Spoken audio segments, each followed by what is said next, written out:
Well, good evening. Good evening, everyone. Hey, welcome into a special edition Flying with Mike.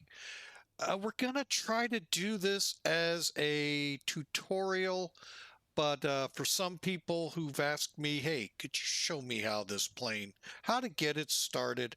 And I know we do it every flight, but we're going to go a lot slower. um, we're going to fly a relatively short route. And obviously, we're on VATSIM. More than welcome to join us. So I am basically cold and dark.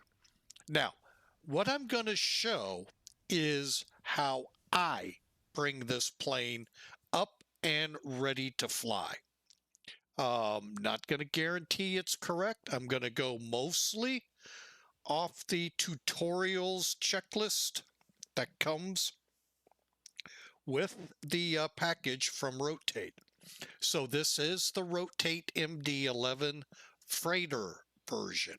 Now there's two out there. You have the freighter and the passenger. Both work relatively the same way. So I hope you enjoy this. I hope it helps those that are having troubles and struggles with it, and they can actually get it fired up. Now, the flying part of it, that's something on kind of on you. I still recommend, even if you watch this flight, you still pick up the tutorial. It's a PDF, fly it verbatim a couple of times, 2, 3, 4, 5, whatever it takes for you to begin to feel confident with the plane. Maybe in those 2, 3, 4, 5 times, change up the numbers that they give. I'll tell you the ones that you have to pay attention to, but kind of try it that way. Then get daring and pick your own destination or your own route and do that. Now, SimBrief can help a lot. It'll get you the route, allow you to save it, all of that good stuff. So that kind of helps.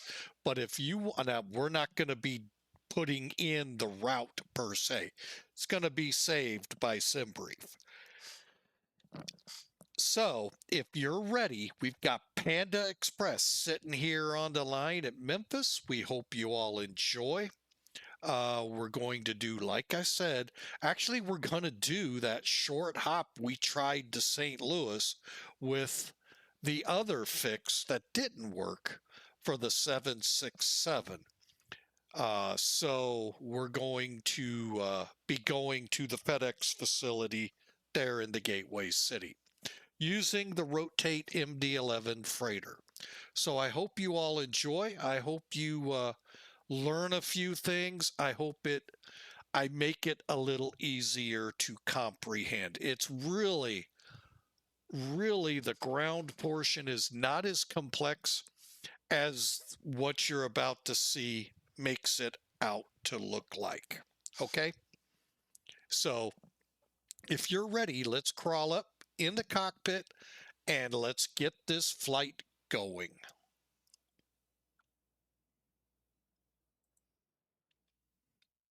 Okay, as promised, no power on the plane. All right, so I did that intentionally. Usually I do come in and there is power on the plane. Now, there's a couple of ways to work this plane. I actually like working from the EFB, but Rotate left the aircraft menu here for those that prefer that method. They're both the same. This will give you a few more options. Okay, just hit the power button, lower left corner, brings it up. Now you're gonna have some situations here. What these are depends really on you. I'm not gonna start cold and dark. I'm gonna start with power parked with external power. So let's go ahead, click it. You just heard the aircraft waking up. We'll click it over to weight and balance. And for the moment, we'll come back to the weight and balance, but let's get a couple things established real quick so that we can continue, okay? So it also helps if you watch some videos, set your numpad, if you have one, to quick moves, quick scenes. Sure makes things a whole lot easier. Okay, if we were cold and dark, all you would have had to do, turn the battery on, check your APU, which we're going to do fire check and engine check. It's kind of, it's McDonnell Douglas. We'll just leave it at that. It's kind of unique. Let's just put it that way. Then establish ground power or APU. We're on ground power right now, so let's just kind of take a breath. Go up here, do the APU. Here's what I mean by it's kind of, well, they never say APU.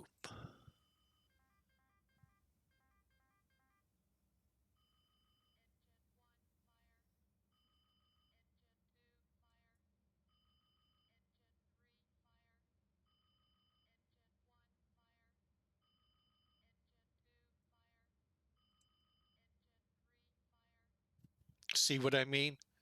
Kind of, I mean, if you're going to go to that level to have that young lady tell us one of our engines are on fire, why not your APU?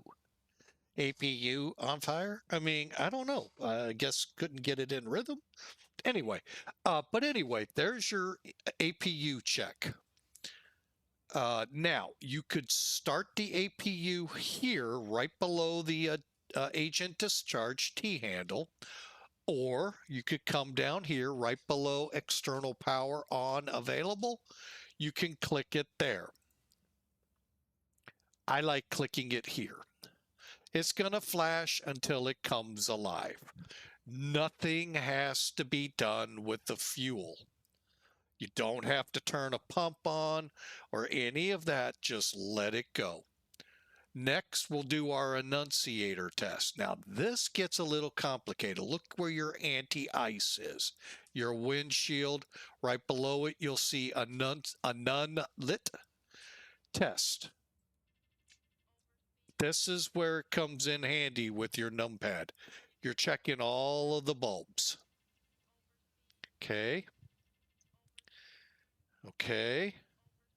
All the bulbs look good. Cool. That's it. Once the APU's fired up, we'll put it on air and we're good to go.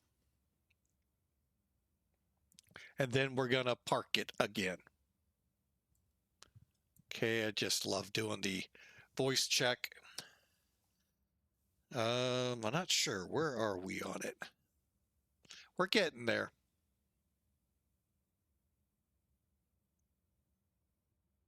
Oh, it's on now. Okay, one more step to do. Come down from where you see external power, APU power. Keep coming down. You want to click where you got on.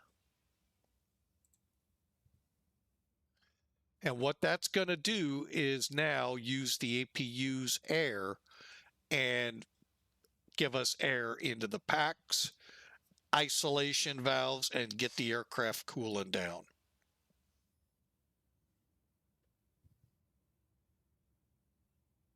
Perfect. Now let's load it. And before we go here, I am going to beg your pardon.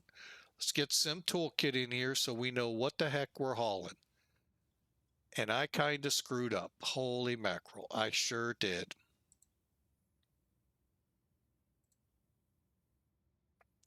You know, I forgot to get my flight bid on. Bear with me. Routes.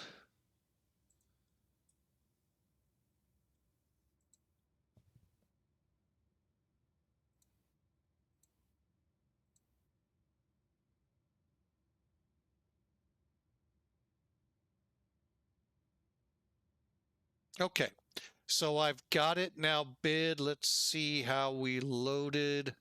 Actually, we're not far off. We'll keep it. By the time we factor 21 peeps in, yeah, we'll be up pretty close. Basically, what I'm saying is when you, first off, flying for FedEx, um, Express Virtual. If you want to head over to FedEx.org, I know a couple people have gone over there and they're taking quite some time to process their apps. I don't know if they're open or closed. I've never been told they close.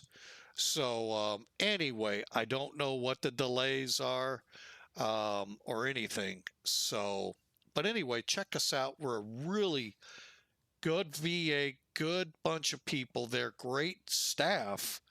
I'm just not sure why they haven't gotten to these apps.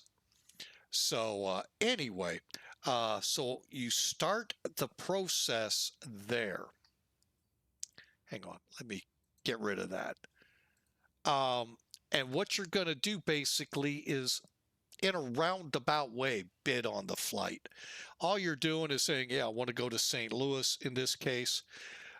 You'll pick the plane you'd like to use, in my case, an MD-11, and then it's going to generate a load sheet and fuel. Today they're wanting us with 138,300 pounds. According to this, we're going to run out of here with 125. So we're really close. We're going to keep it there. All right. So how do we load this? Here's what I'm going to do. I'm going to go up here and put in 125,730. Before I go much further, I'm going to actually hit enter. I want to look at something. What am I looking at? Okay, so 33, 34. Oh, okay. Whoa. Where are we at right now? 379 on the zero fuel. We're still kind of off. Let's see if we can't bring that up to 387.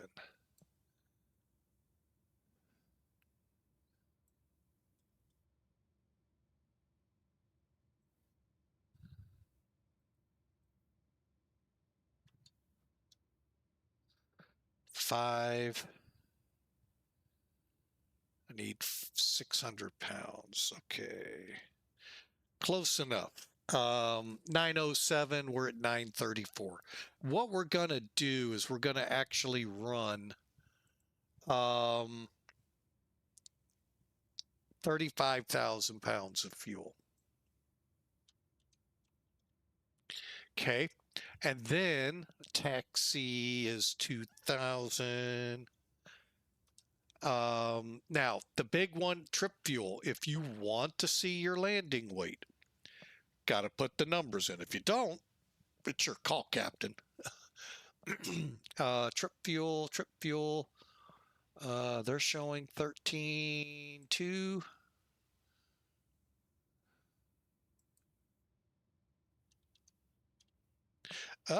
Wrong column.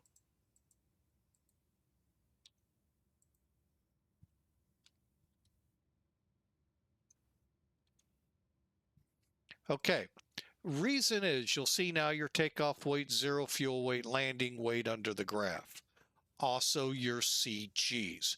Now, if you're following along in the tutorial manual, not required, might help. You're going to notice the payload CG needs to be modified. Okay, what we're modifying is actually the TOCG. It needs to read 30 to 31% MAC. We're a little shy. So let's take it to the right. And I'm going to take it to 30.5. If we can get her to settle. There it is. Why? It's right in the middle. You can't go wrong, right? I don't know why. But that's what Rotate has in all of their documentation. Okay. Very simple process here. But I'm going to get going real quick. Ground power's on, Chalk. Get the stair. Open the cockpit. Okay. And lights and lights.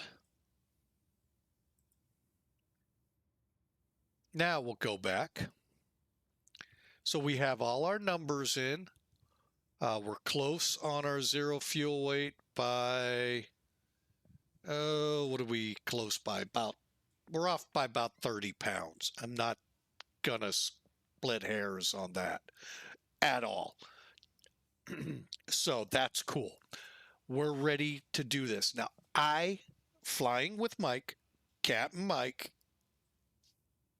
recommend where I'm highlighting, you click on. I will show this in a minute. You know, I have gone way out of my way to do things with Sim Toolkit up.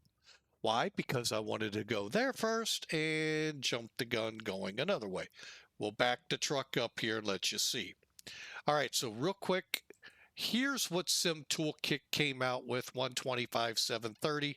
As you know, we're heavier on all aspects, 35,000 pounds of fuel and the zero fuel weight.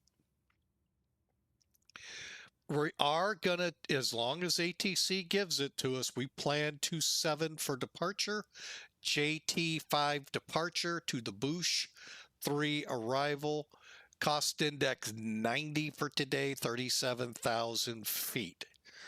I don't think we can make that. Let me explain why. All right, here's Sim Brief. Here's our flight plan. We're only going 240 miles.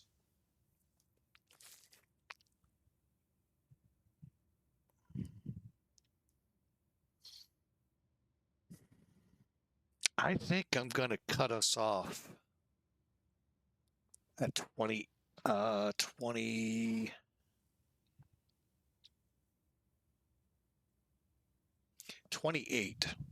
No, we'll go to 29. ATC can yell at us and tell us descend. I really, unless we get over 300 miles, wow, because that's a lot you got to get up and a lot you got to bring down via a star. So that's where we're critical at, okay? So we'll figure this out as we go as well. Wow, this is a great tutorial. Weather, beautiful here. Well, it's not beautiful, but it's better than it has been. The north wind or northwest wind 320 at 3, 10 miles visibility. Sky broken at 25,000 feet, scattered 85. That, folks, is a great day. Over in St. Louis, they're actually reporting, oh yeah, it is clear. How about that?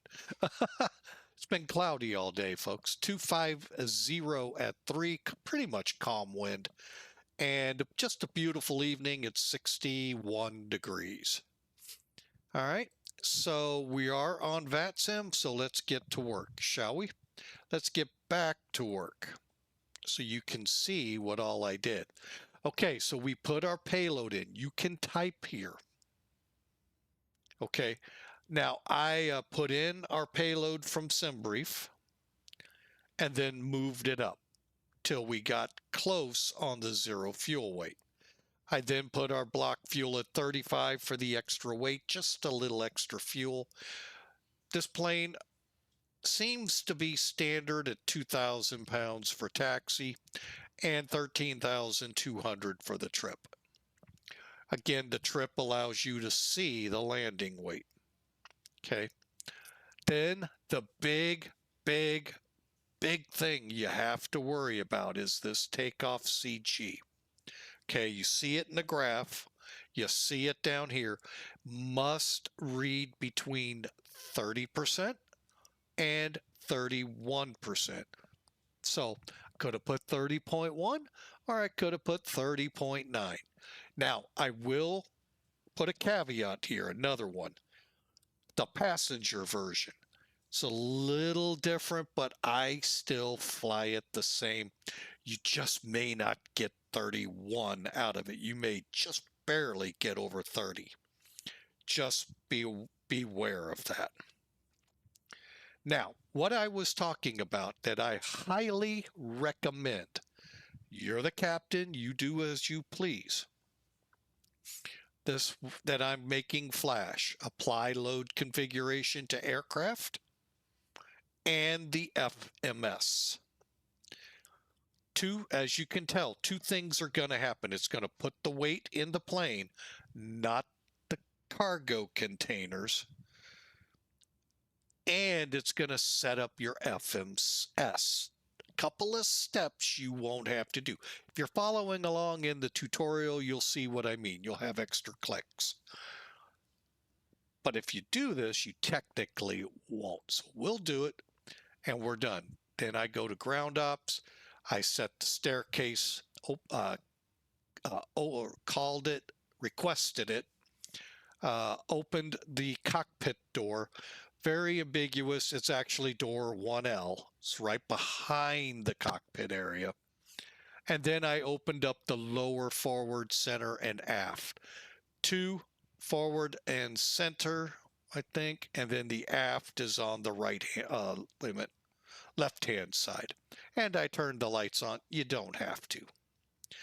Now, go ahead, request your fuel. Go ahead, request loading. And we're going to step outside and let you see what you've done so far. Here comes the little bit of animation. It's not all that great, but hey, it's something.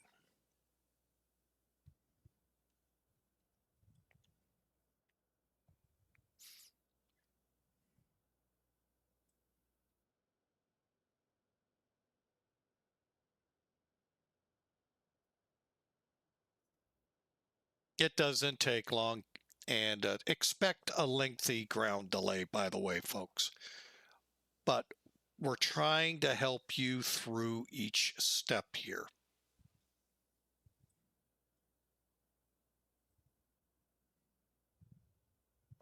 In the back, you can see the fuel truck. Here, let me swing around and up. There's the fuel truck wandering aimlessly.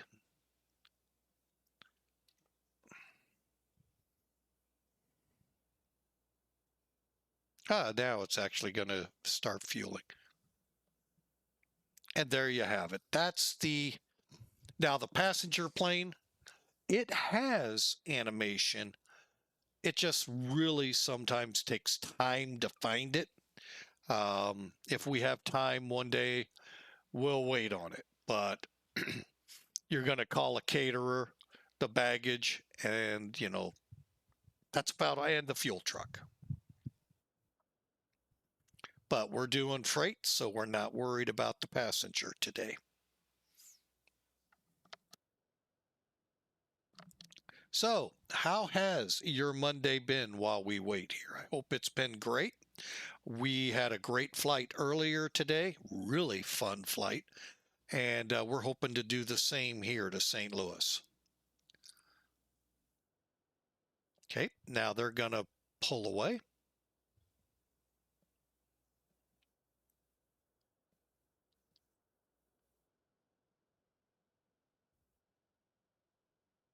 And the loader is going to back up. There you have it. And the refueler is out of here. Now you notice the gray Mercedes over here. That's always here when they're doing things. Must be the boss. Okay, everything looks good. They're all gone. And if we were to look in the cargo bay, it still would be empty. So anyway, back up into the cargo. All right, so we have gotten everything. It's still refueling. Up, just finished as we were looking at it. So we're all done. Now, not unlike the SSG 747-8, better pushback works with this. I mean, there have been a couple of updates to better pushback. So hopefully one of these days that SSG will push back with it. Otherwise, get ready to take out a couple hangers. Just letting you know. It's funny. All right. So we have done basically all of the pre stuff. Now let's get into pre-flight, meaning we're getting it ready for flight. Okay, we're back over here. And we left off at the air system. So let's go back up top. And what we're going to do, hang on. There's a reason I'm moving it up, and I don't know if the real plane does this. I'm not a fan of this in real life, but it's easy to fly here, so I enjoy it here.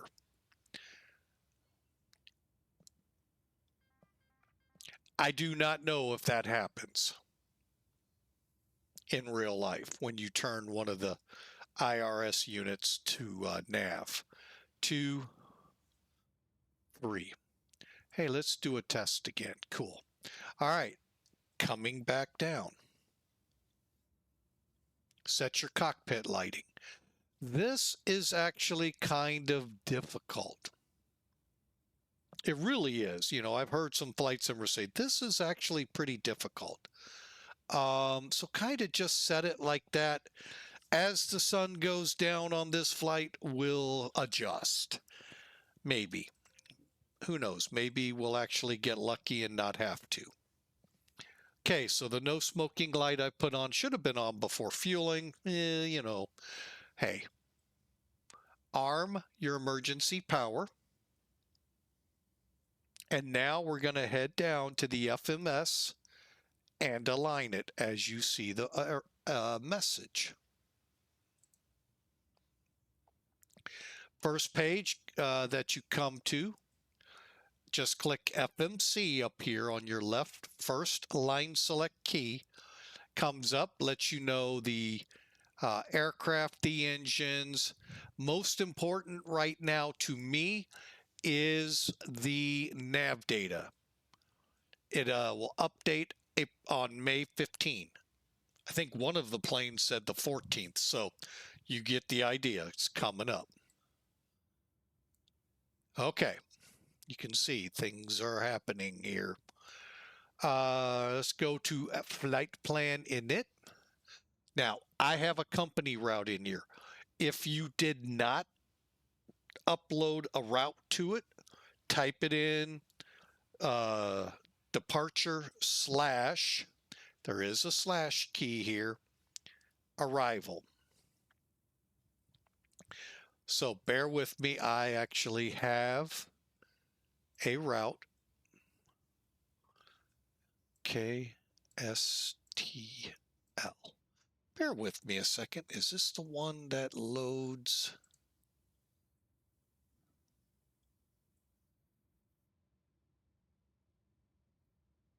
It is, okay. Loads a little different than most of the planes. Most of the planes you'd put the departure, arrival, and 01, or whatever the file was. Here, all you got to do is put that, click, and it's in there. Now, the checklist will tell you, I've got to catch up here. We checked that flight plan. We got our company route from or to in there. Position ref. Okay, that's a little ambiguous. To get to that statement, you have to click, first off, check your IRS. If you're at a gate and you're at an airport and you have charts, you could look it up and try to adjust them. Once you have them adjusted, click initialize. Look, there's pause ref. And return to flight plan. If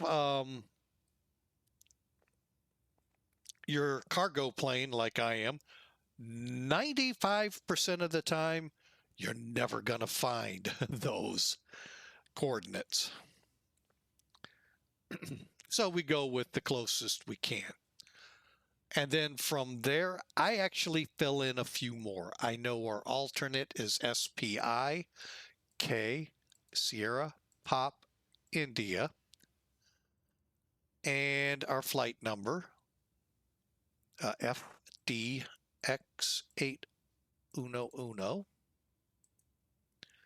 and I'll leave this part for when we come back to it. Now, I am planning to follow the checklist. I realize this next step probably doesn't need to be done, okay? But I'm just following the checklist. Hydraulic pressure test. First thing I want to do is put this in to read hydraulic.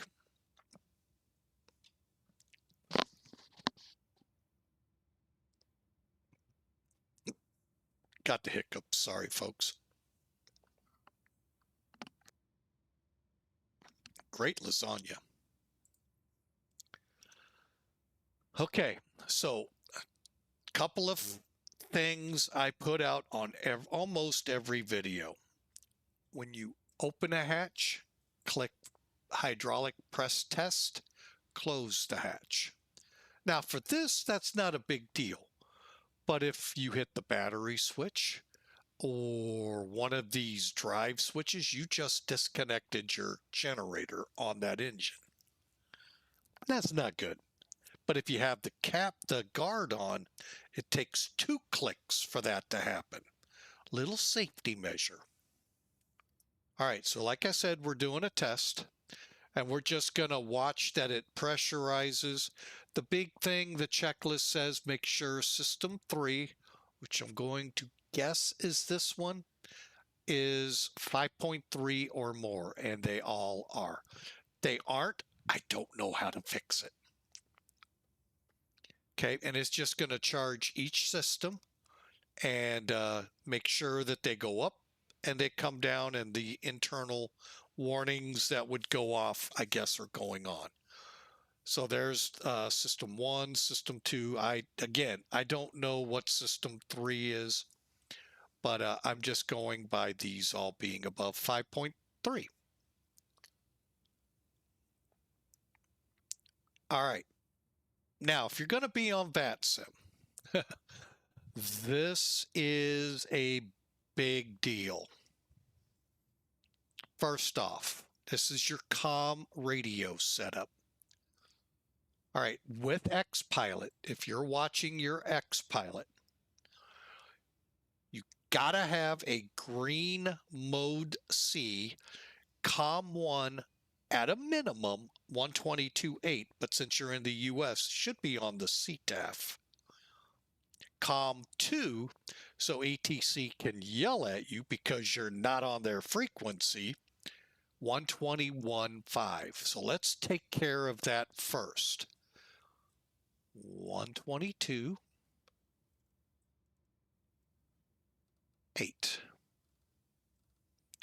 I'll get to CTAF here in a minute.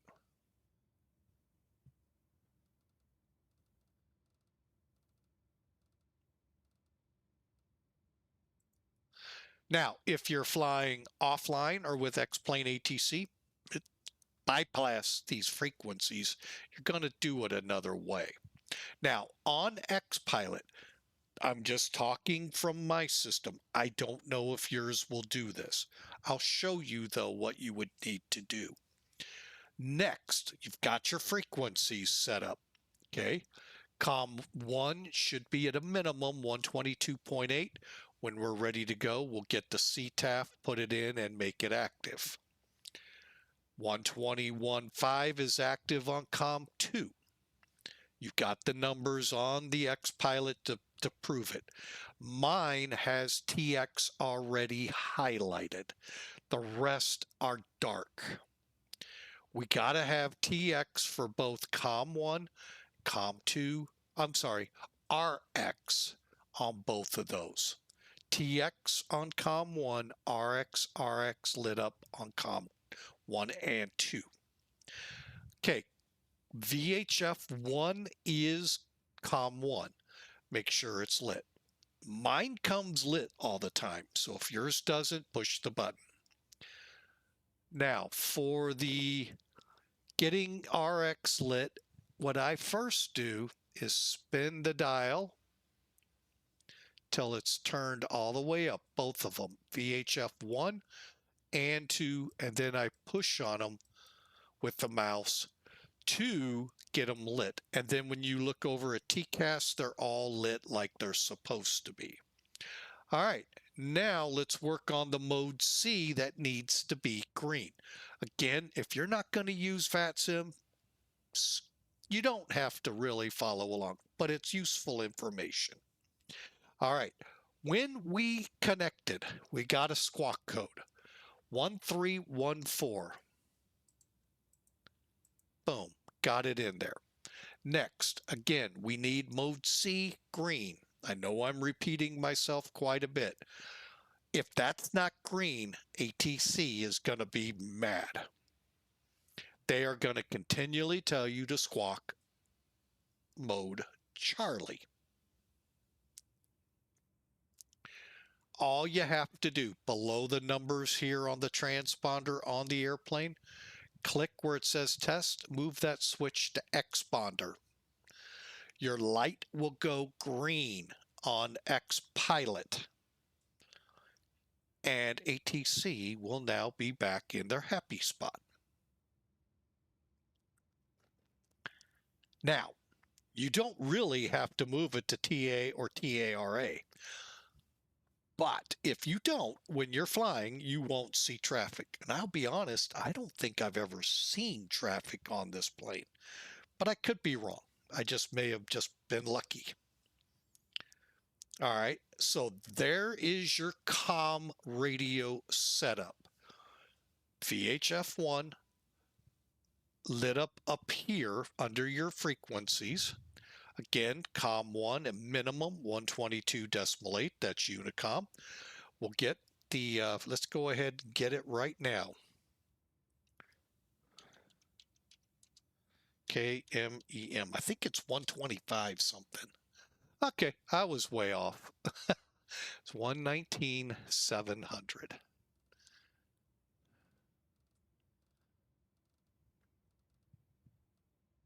Okay, when we're ready, we'll push the button and make it active. For now, just ready to go. That's all you got to do here, folks. Now, how did I get CTAF to come up? It's just .CTAF space and the 4 alphanumeric identifier. In this case, KMEM. But even the small airports, you can a lot of times get a common traffic. So they're not all on 122, and some are 122.8. Many are not. So, all right, leave the radar alone. We got some more things to do here real quick. We're going to come back up. Hydraulic test done. So I'm going to go back to engine. I like engine. It shows me my APU status plus my engines and my trim, CG, all of that good stuff right here. Okay, so for the glare shield, first, I'm going to kind of slide over one way.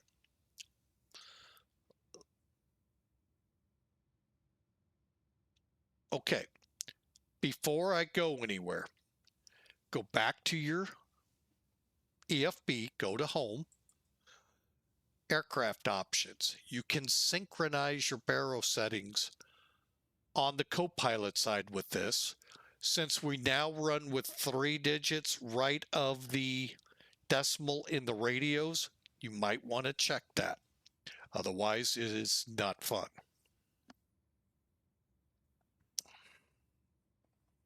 And anything else you like, you can do. Okay, now let's come back. Now, the reason I slid over, a couple of things. Okay, the checklist will tell you inches or HP selected. That is how your barometer, your altimeter setting will look. Oh yeah, here's another light, by the way. So it's right here, and it took me a while. It's right above baro set. So if you come up from the 0001000 straight up, you'll see it. While you're here, set your barometer or altimeter, however you want to call it. 2996.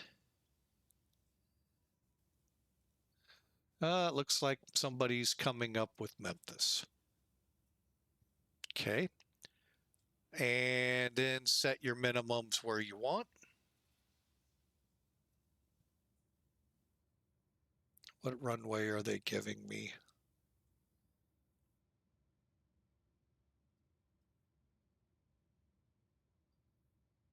Okay. Let's go ahead, change that so we don't forget. All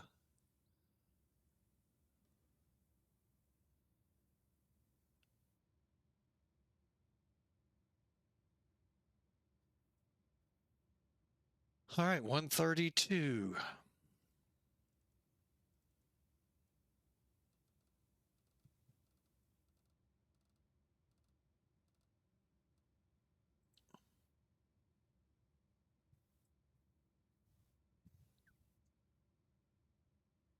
Okay. So we left off up here setting our altimeter and our minimums. You can always go over. Kind of got to go up. But you can see it's set, and you can set your minimums. It will not set that. I fly from this side, so I will keep it simple. You, the pilot in command, can set your aircraft up your way. Okay. Next on the glare shield setup, nav data, nav, heading, mag. So you just want heading, mag, everything looks good. Baro, altimeter set, bank angle. All right. I'm going to try to zoom in. Okay, if you look here where your heading track is, heading, auto, 25.5, 20, 15, 10, there's a little caret in that inner wheel. Make sure it's where you want it. Auto is preferred. Final FMC setup. All right, now here's where we put the cost index in, the cruise altitude, and the heading wind. We'll talk about that one. That one's a fun one. Cruise 37. Okay, I don't think we'll make it, but we'll go for it. Now, if you're on a long flight, say Memphis to Frankfurt, you've got step climbs in there. Step climbs are where you step up. You're too heavy for, say, 37,000 feet. Okay, so you'll step incrementally up to that as the aircraft's weight comes down. You'll step incrementally up, and your flight plan usually tells you this. All you got to do is put each step level in these boxes. So you would type out 370 backslash 390 backslash 410 backslash so forth. Of course, they'd be much lower numbers. All right, so you can see we have a temperature. I'm not going to deal with that. That's too hard. Okay, I'm going to bring SimBrief in real quick, if you don't mind. Reason being, it makes this a little easier to show. We're going to see it at least one more time. Okay, SimBrief. Now, Our winds today are 296, so that's generally from the west, 65 miles an hour. We're going up. So what I do is I look at the wind component. Minus means we have a headwind, 34.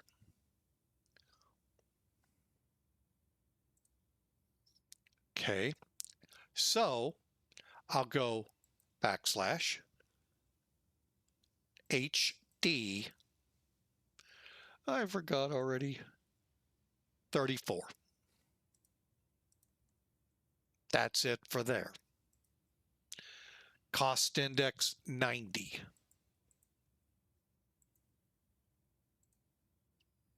And that is, I believe, it for that page. Okay. I'm going to click so we get this window out. Oh, wait, and then go to the next page. These are our weights. Remember, I talked about this. Go to the weight and balance page. Remember, I had you click this button? It filled in everything the checklist is telling you to. The initial block fuel, right up the initial takeoff weight, zero fuel, takeoff CG, zero fuel. Everything in bold you would have just clicked on to fill in, but it's already done for you. So we get to skip this step in the checklist. Pretty cool. Lands us on the F plan page. Now this page, I'm going to request it, but I hope you'll let me have it. We're going to go runway 27. Okay, so select your runway first, and then we're on the JT5, so that'll be over here somewhere over the rainbow.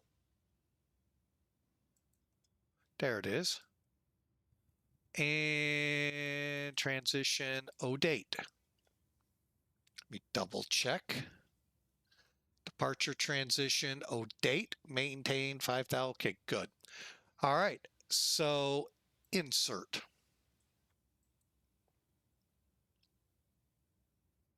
We're going to leave this discontinuity in. We don't know what ATC, how long they'll take to make us turn, or if they'll say RNAV. I doubt he'll say RNAV to, hang on, Histon, which is about 40 miles, actually longer than that. It's about 40, call it 50 miles. I doubt that. So we'll get vectored, or he'll just say takeoff runway heading 5,000, blah, blah, blah. As soon as we get airborne, do our quick handoff, what we're at and all, he'll clear us to whatever altitude and direct Histon. Okay, then JT, ODATE, BOOSH. Now we got to do the same thing on the other side. St. Louis. Let me bring in charts. May make this look a little easier. It is a really good plan here, or a app to have. Okay, so we're coming in BOOSH. So we'll click star. We're going 30 right on the ILS.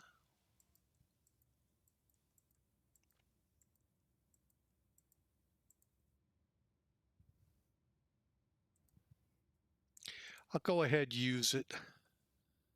BOOSH. And that's it.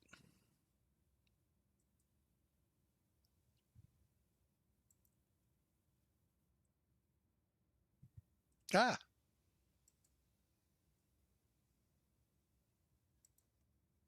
Okay, good. Top climb, top of descent, BOOSH. How much? Yeah. If I clear his airspace, we're gonna probably level and get ready for descent. It's vroom, vroom. So, and then since you see it, we're coming direct to BOOSH from ODATE.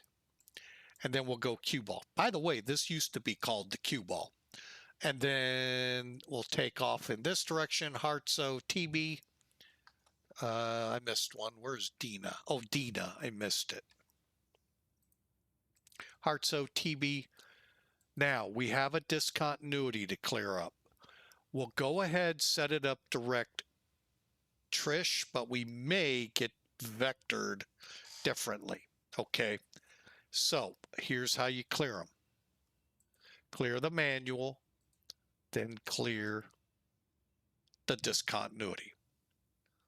Double checking. This discontinuity remains. All we'll do when we get airborne is go direct Histon. Unless he changes, and that has happened before. Oh wait, I went the wrong way.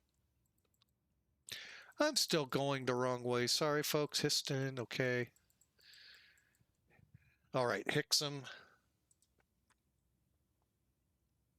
Trish Hixum, XL Rayleigh. Okay, and then there'll be a runway. Then we'll go out to Troy to hold. And then if we're told, we'll go to Springfield SPI as our alternate. We'll fill it in. Okay, that takes care of the flight plan. Next up, let's do the RadNav page. Everything looks good here. Now, perf, no, that won't work here. Takeoff approach, yes. Now, we do not have a, I thought I clicked that. Sorry, folks. A takeoff performance calculator on board. We do in SimBrief. Look, I brought it back up. Told you it was coming. You can click performance and tools, fill in all the blanks. It'll give you the same numbers as if you just click takeoff perf. 27, double check, hang on. 418.189, good. Takeoff weight, always verify that. Sometimes on the 737s and smaller Airbuses, this changes heavier. Are we calm on the wind? Hang on. Yes, we are. Okay. Just had to check. And then make sure your numbers are good. It looks like they are. Enable, calculate. Here's our numbers for taking off to 7. And basically what we put over here is the first 2 lines. Outputs is what it's telling us. 15 on the flaps, flex to take off at 60. And V1, 135, 150, 159.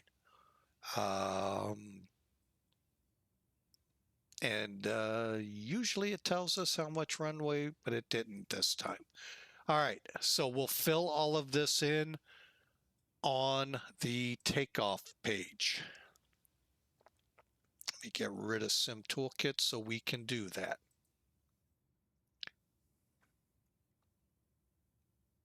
Kind of, sort of. I'm bringing it up on another page. Okay, so we need the flex, 60. We need the slope, which you can get from Sim Toolkit. You can also get it from charts. And we're down 0.4.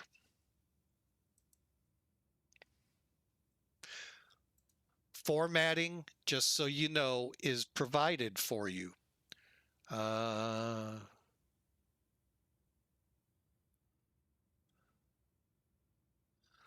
Okay, I'm just getting caught up. I got way ahead of it. Okay, so it's down. Hang on. Alphabet never does well for me. 0.4. put a slash in. Now it wants your runway component. We don't have one, so let's just put HD0. Okay, outside air temperature, it's provided 21. If you don't see it, should be able to come up and should be up there, but if it's not, look it up real quick. Last blanks to fill in is flaps. We said 15. We'll talk about the funniness of this airplane in a bit. Okay, it asks you to check and confirm V speeds. We said 135. I like that one. 144, we got actually one. I'm going to go with it and go with it. The reason they were inflated is for better climb management. And you're done. Over here, click flight plan twice. And we're ready to go.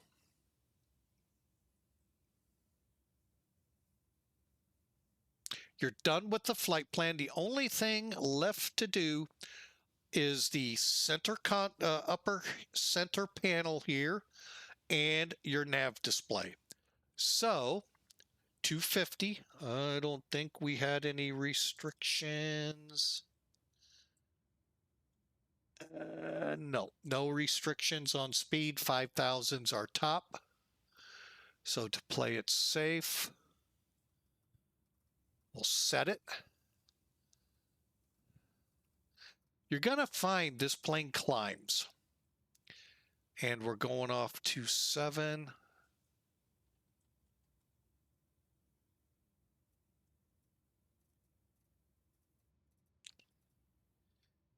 To 7.3.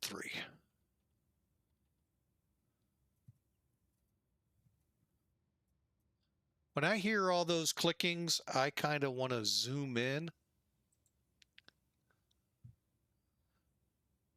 Make sure it's still on auto. So 250, 273, 5,000. Pretty simple so far, right? Now, if we didn't have ATC 37, boom, we're going to go for it. All right, now for the nav display. Okay, so we need both on the captain's and first officer side, you're going to do this. You're going to click traffic, TR, data, VOR1, VOR2. I turn the weather radar all the way up, and that's it. Come over to the other side, just in case you're looking over here. I'm going to go ahead, turn off.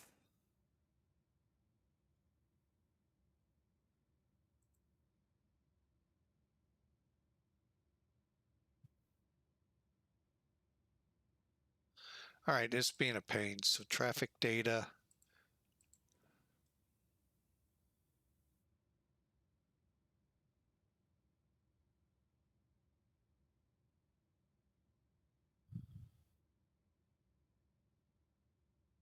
Okay, and everything's set, ready to go.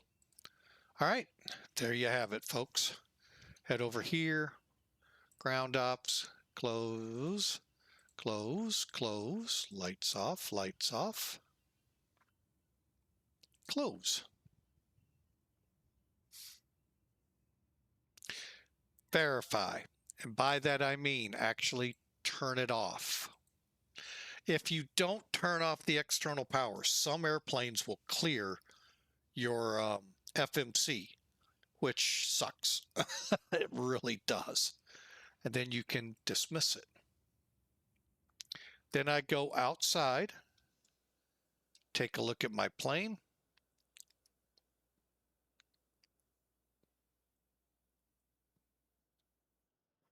The only thing you should see, and we didn't see any doors open, chocks, and that's it.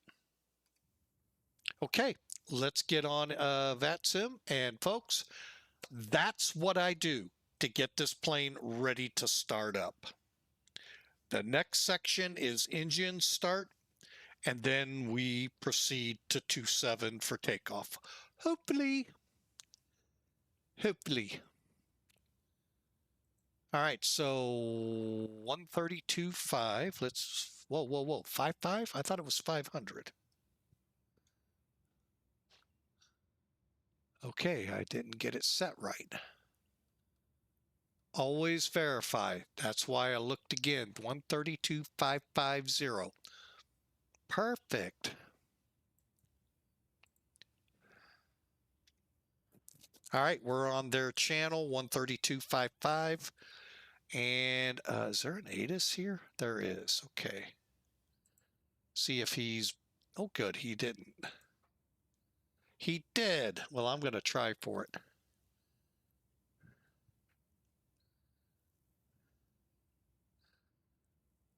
Oh, dang it.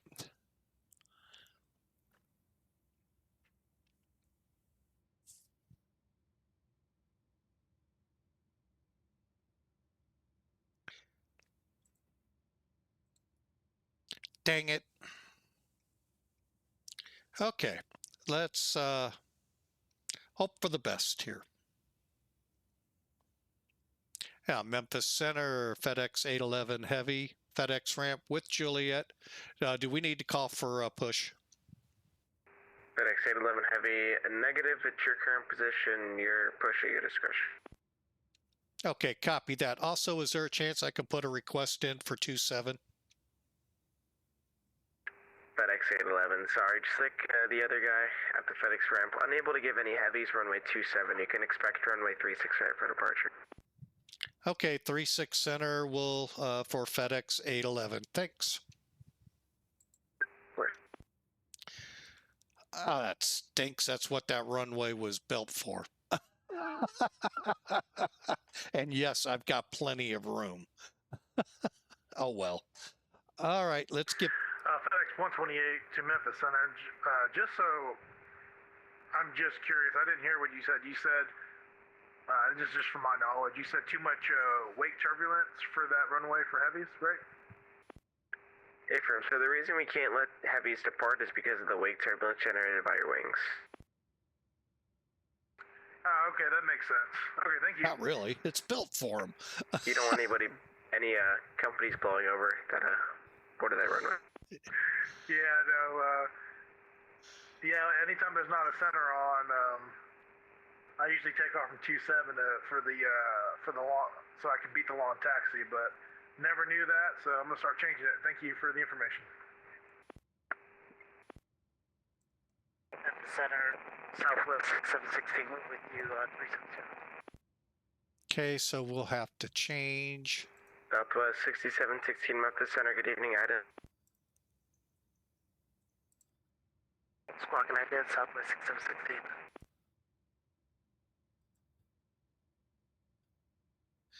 Okay, DeLong, Gambler, Piston. Okay. Got that in. Let's go to the takeoff page. Let me do a quick numbers check here.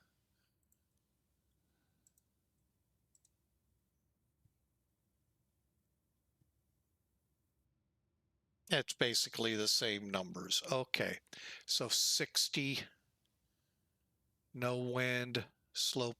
Slope's gonna be different. Hang on. We'll just keep it. We got like 12,000 feet of runway now. 11,000, so I'm not overly concerned.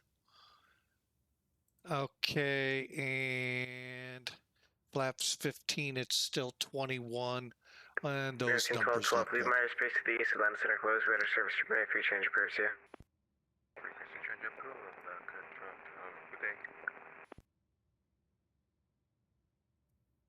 Ground to cockpit, please show me where you want to go.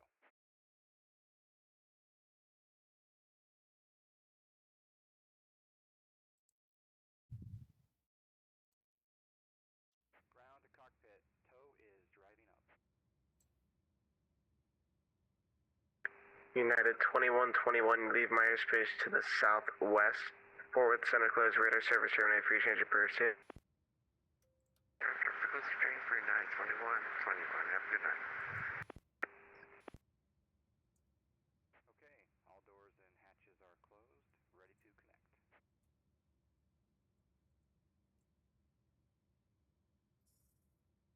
All right, so basically what I've done, parking brake is confirmed on, seatbelts, no belts, or no smoking, beacon, emergency lights, power switch verified, fuel panel, and we're ready to push back.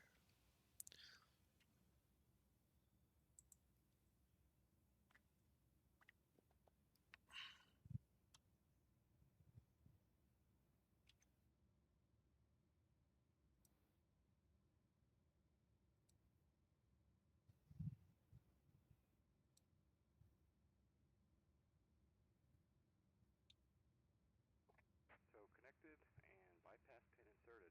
Release parking brake. Now I have found with this plane, I have to click it here. Starting pushback, and you may start engines. My short key doesn't work.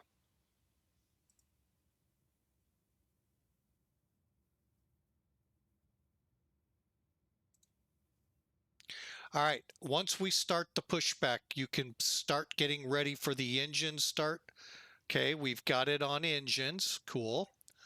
Now we want to choose our ignition system. Let me kind of zoom in on this area.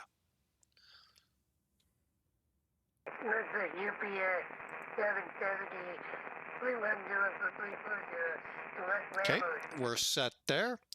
And we can start United up number 3. Memphis Center, good evening, Adam. And if you have troubles, goose them, bring them down, and we just wait for it to get past that blue line.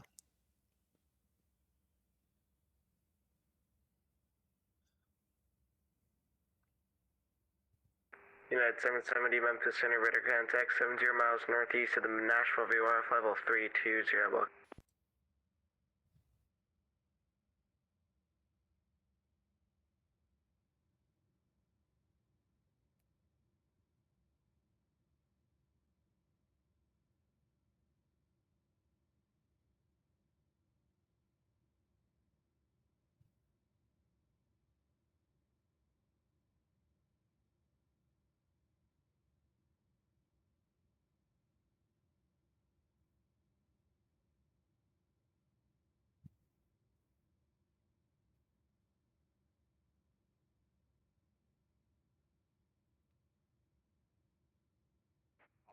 Southwest 6716, proceed direct Chesney, descend by the Chesney to arrival, Nashville lens north to Nashville, altimeter 3001. Copy that.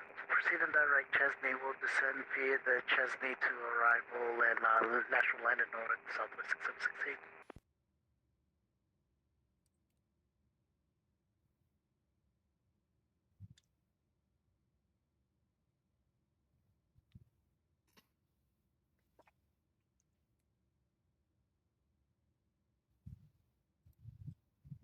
Emirates 2020, expect the ILS, runway 2 left approach.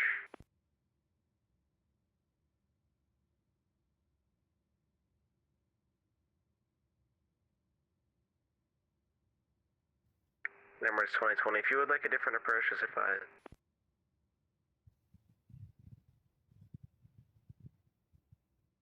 Tow is disconnected and Emirates 2020, you would have a little bit of a tailwind, but only by about 4 knots. So if you would like 20, I can get it for you.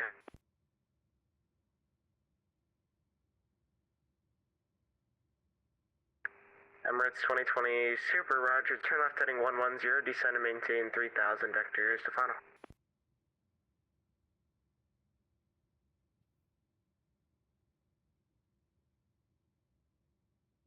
Okay, there's our pins. And there we go. All right, so we got our pins.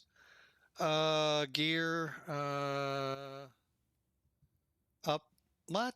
That's after takeoff. I'm going, what? Gear up? Not on a ramp. Windshield. Okay, so we head up here. Windshield is the one that says off. Anti-ice we won't need. APU turn to bleed. Not yet. Let's make sure the engine is spooled.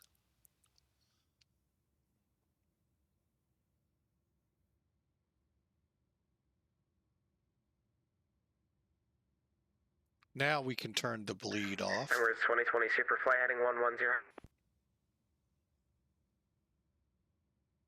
Hit the stop button. I understand.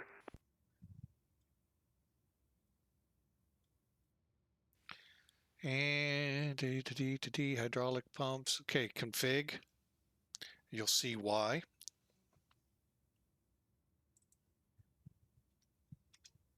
All right, we need to check.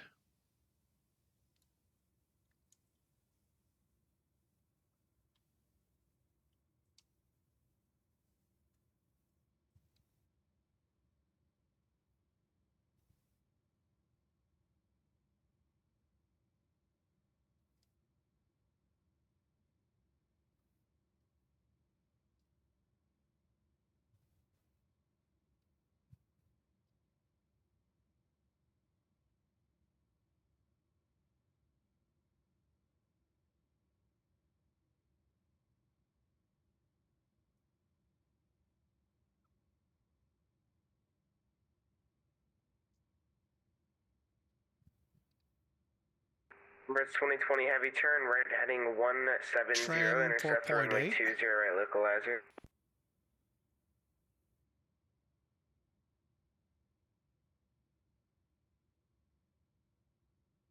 Okay. Now we go to engines again, see how we're doing on the spool down.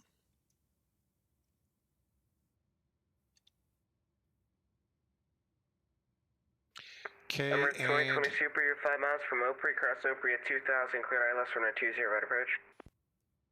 takeoff. Here we go. Emirates 2020, you can contact Nashville Tower 108.6, thanks for flying.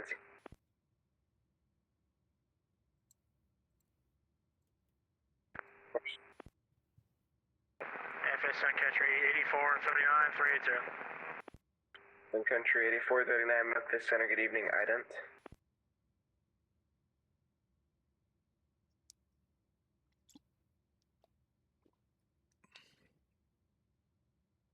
Sun Country 8439, Memphis Center, radar contact 80 miles to the northeast of the Cunningham VOR, level 380, welcome.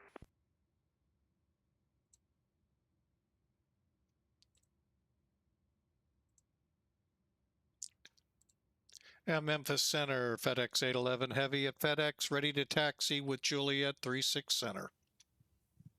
FedEx 811 Heavy, Memphis Center, runway 36 center, taxi via Victor, Sierra, Romeo, cross runway 27 at Sierra.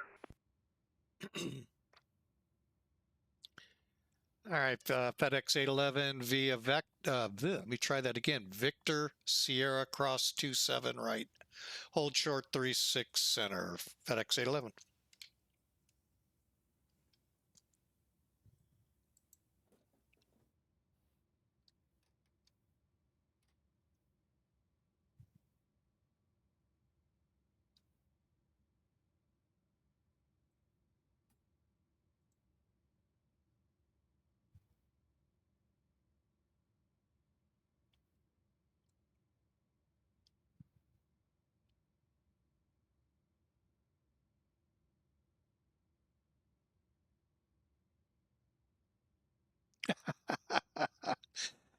Nice to see you too there, FedEx 128.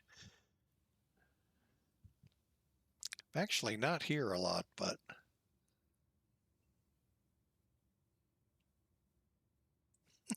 I love how they stop and then they go. FedEx 128 Heavy to FedEx 811, just be advised, I'm pushing back on the Victor now. I don't think there's going to be a factor.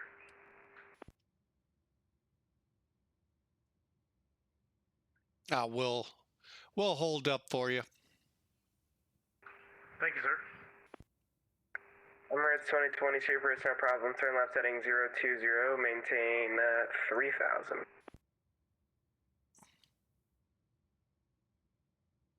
And FedEx 811 Heavy, you can make that next left turn onto actually stand by, I'll get the letter for It's Yankee. FedEx 811 Heavy, make that next left turn on Yankee, runway 36 center, taxi via Yankee Romeo, cross runway 27 at Yankee, hold short runway 36 right at Romeo.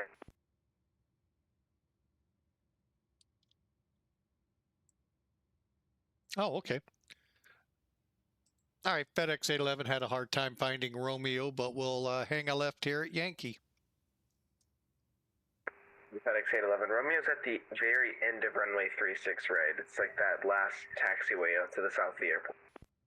Yeah, it took me a while to find it, but yeah, all the way at the end.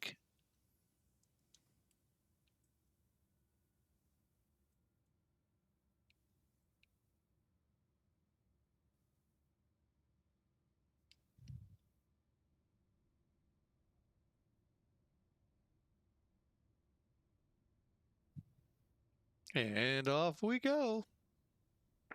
Emirates 2020, expect the ILS runway 20 right. And what was the issue on the way in?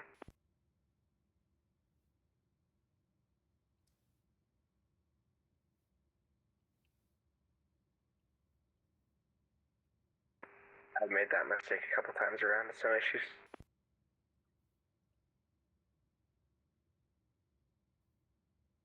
And center FedEx 811 Heavies off 27 right on Yankee, continuing to Romeo. FedEx 811 Heavy, roger, break Emirates 2020, turn left heading 290.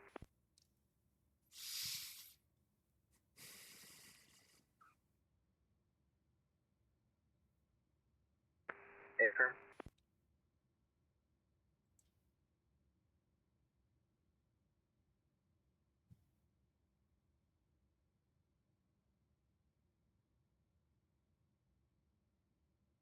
Emirates 2020 negative. It'll be a left turn to heading 290. It's a westerly heading.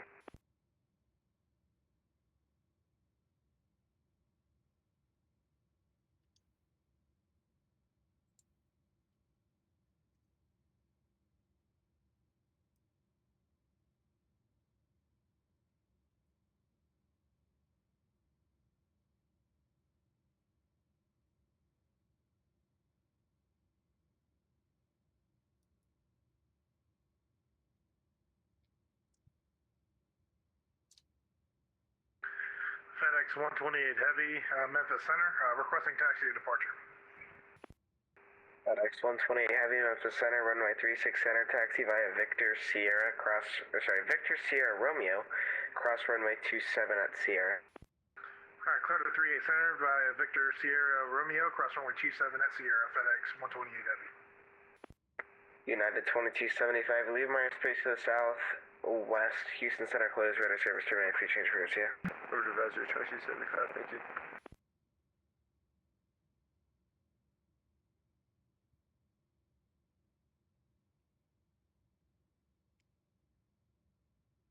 Okay, we're ready to go when we finally get to the end. They built that runway specifically for FedEx.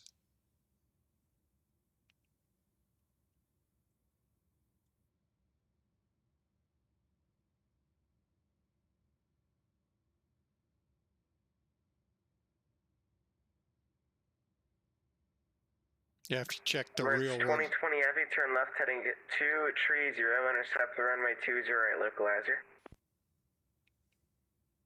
Yeah, the real world says we could use 27, but that's okay. We'll do as instructed.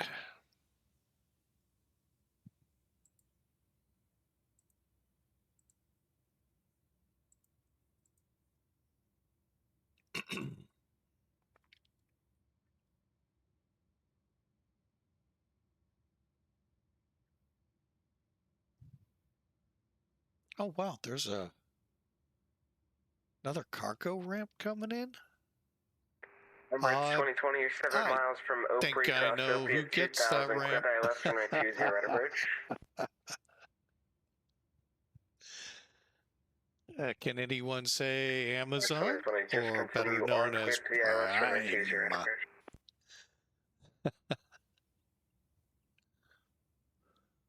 FedEx 811 Heavy at the end, cross runway 36 right at Romeo. At the end, we're cleared across 36 right on Romeo, FedEx 811.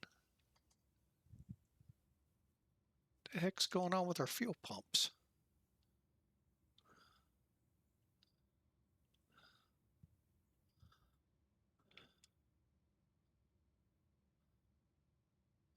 Southwest 1640 Memphis Center, good evening. Proceed direct Sarah, climb and maintain 15,000.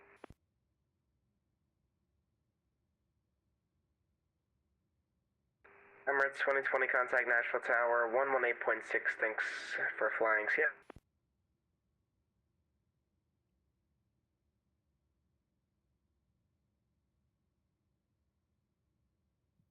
Southwest 1640, you can climb and maintain flight level 330 for traffic.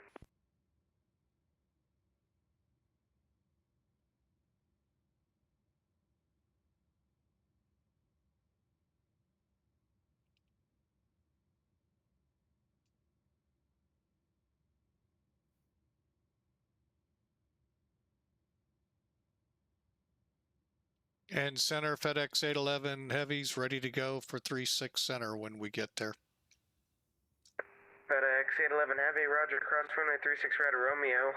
RNAV D long, runway 36 center, clear for takeoff. The Memphis wind is calm. RNAV D long, cleared across 36 right. And were we cleared for takeoff? Affirm. And clear for takeoff 36 center. And we're off 36 right. Southwest 1556, bound. Listen view all, flight level 350. Southwest 1556 Memphis Center, good evening, IDEN.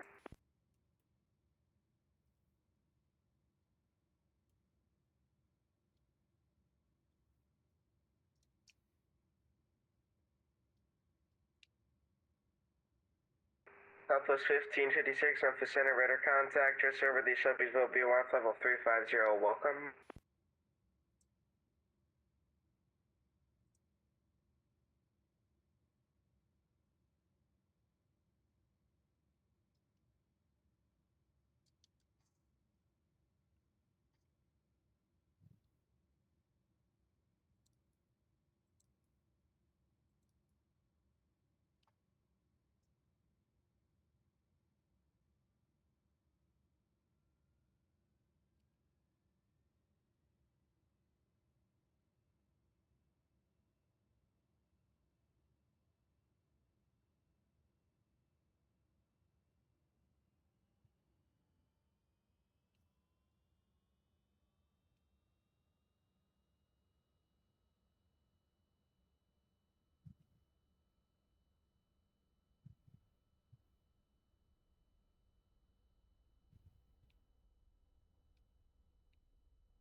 Okay, V1. Rotate.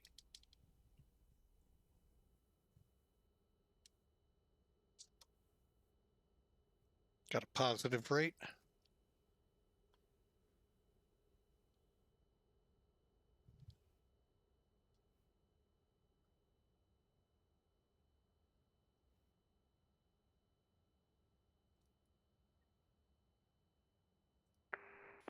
FedEx 811 Heavy, say altitude. FedEx 811 passing 1500 for 5,000. FedEx 811 Memphis Center, radar contact, climb and maintain 16,000. Up to 16,000 FedEx 811 heavy.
FedEx 811 Heavy, climb and maintain level 370.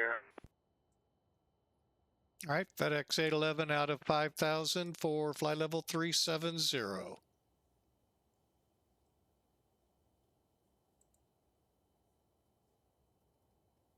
FedEx 128 Heavy, RNAV 2.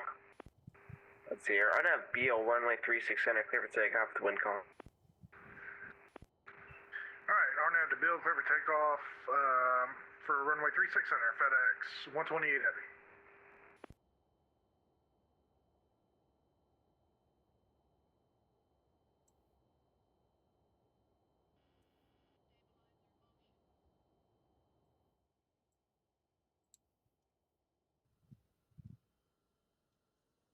Southwest 1640, climb and maintain level 390.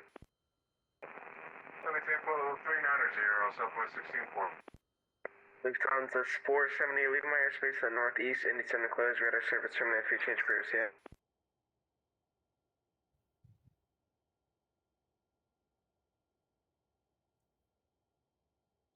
Lufthansa 470, leaving my airspace to the northeast, Indy Center closed, radar service terminated, free change clear, yeah. What's that for Lufthansa 470? Affirm, Lufthansa 470, leaving my airspace to the northeast, Indy Center closed, radar service terminated, free change clear, yeah. Change approved. Lufthansa 470, have a great night, sir. You too.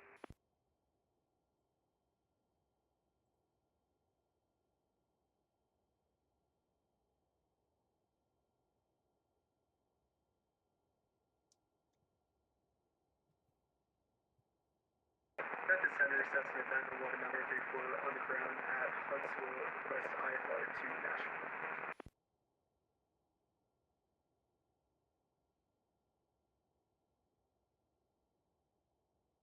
November 901-934, Memphis Center, it's on request, you number 1.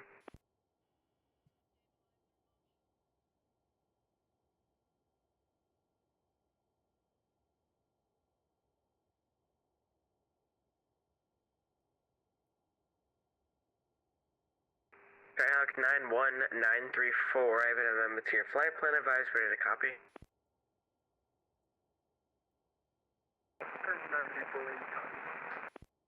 November 91934, are you able to accept the radar vectors to the Shelby's VOR, that's Sierra Yankee India. Stand by, Roger. FedEx 128 Heavy, say altitude. Crossing 2000. FedEx 128 Heavy, Memphis, Center, radar contact, climb and maintain 16,000. Up to 16,000, FedEx 128 Heavy.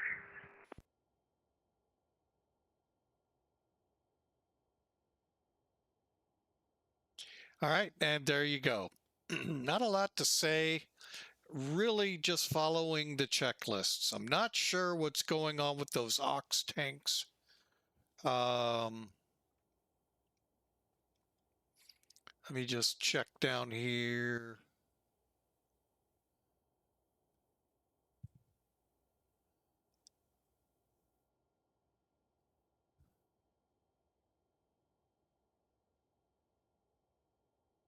Central Aircraft Memphis Center is closing in 10 minutes.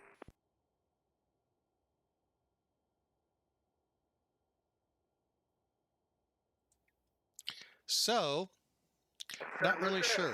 Anyone has any suggestions? Love to see it in chat. November Or 91934, affirm, that's the Shelbyville messages VOR, as Yankee. we get going further with YouTube. But anyway, we're on our way. So basically, what we did 91934, Roger, clear to the Nashville Airport via radar is vector, 100% follow the checklist there. 5,000, departure Most of frequency, it's Mach automated. 5564. So we start the engines 3, 1, 2. Once they're fired up, we shut the APU down and then continue with the hydraulic pumps, make sure they're in auto. Then we go to our configuration panel to get our trim set right. You can take one left if you would like. And then work our way down through it. It's really, now don't worry about cabin report. 919 Pretty sure the 934 boxes and containers will generously tell you where to, you can put that request. Confirm your takeoff data several times, and then get your exterior lights on when you're on the runway. Pretty simple stuff. 28, climb and maintain, flight level 360. Again, before takeoff, it's takeoff data, auto flight, EAD check, which is space to the northeast, and descend close, radar service terminate, if you change previous, yeah? Southwest 1640, so. Southwest 1556, and for you, leave my airspace to the northeast, and descend close, radar service terminate, if you change previous, see you. Advisory for Southwest 1556, thank you for the service, have a good day. Of course.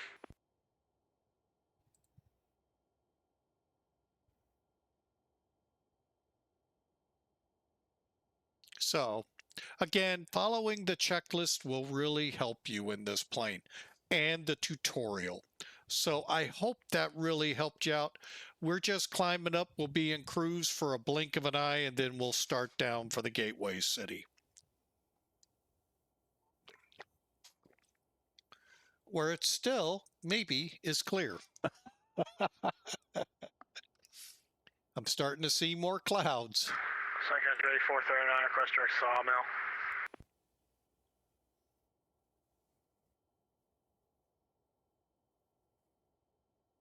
Sun Country 8439.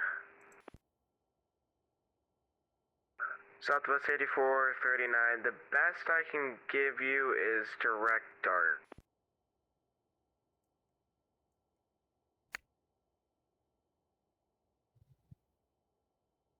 You said direct D Hart's the best you can do for 8439?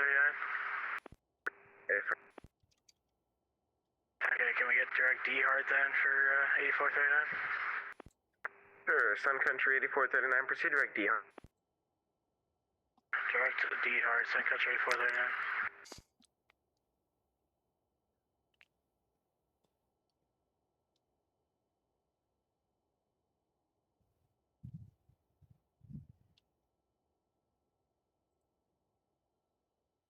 Central aircraft Memphis finish closing in 5 minutes.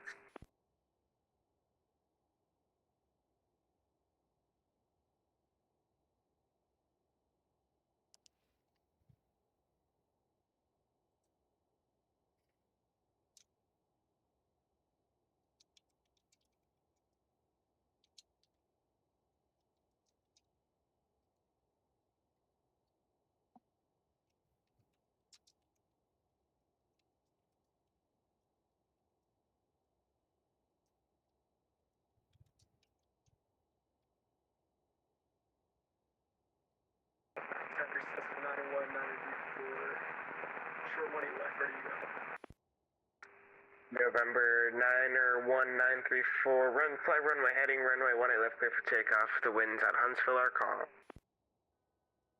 20 left clear for takeoff, front wind heading 934.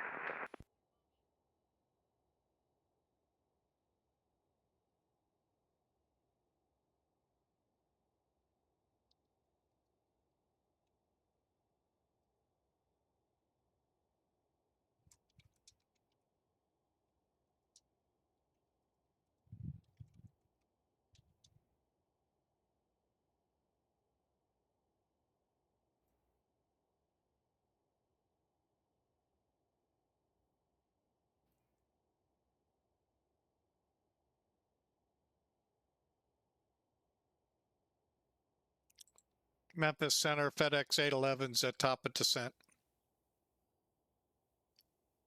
FedEx 811, that was quick. Roger, descend and maintain flight level 33. Leaving flight level 370 for flight level 330, FedEx 811.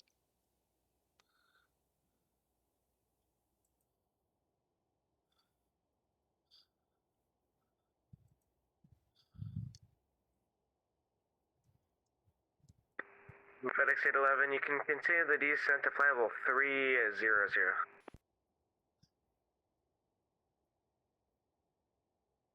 continuing to 300 flight level FedEx 811. Yeah, it's quite a short flight. Skyhawk 934, say altitude. 1,200 people. 934 Memphis, any radar contact, 1,300, climb and maintain 5,000. Climb maintain 5,000, 934.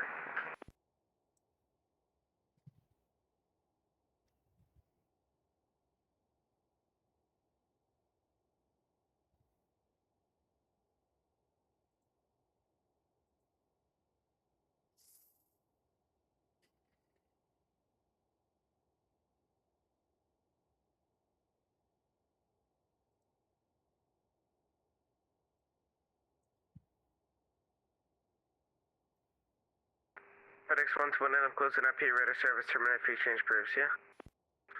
FedEx 128 Heavy going in over to Unicom. Thank you for the ATC Memphis. We'll see you on the next one. Of course, have a great one. Southwest 6716, I'm closing up here, radar service, terminate free change proofs, yeah? Green change approved, Southwest 6716. UPS 77, I'm closing up here, radar service, terminate free change proofs, yeah? Country 8439, I'm closing up here, radar service, terminate free change proofs, yeah? FedEx 811, you're leaving my airspace to the north end, I'm closing up here, radar service, terminate free change proof, thanks for flying, see? See ya. Over to Unicom FedEx 811. Great job. Thank you. November 919.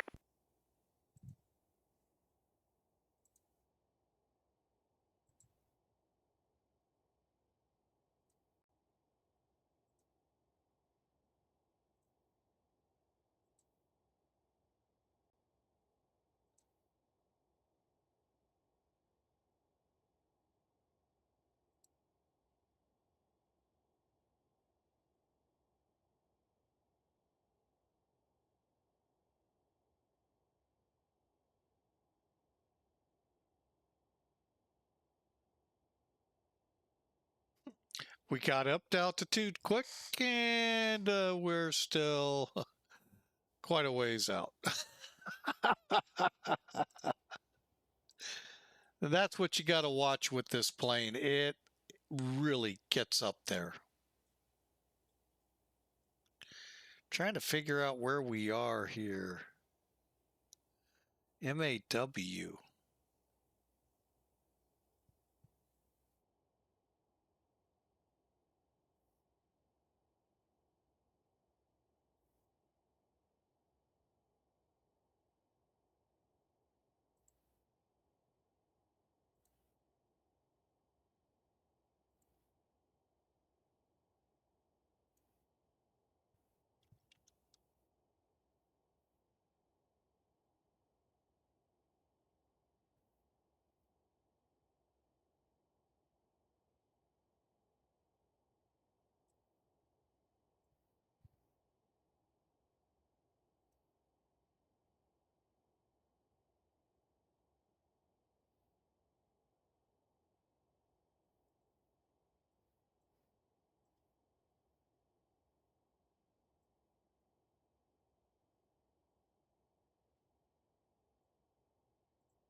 Freebie.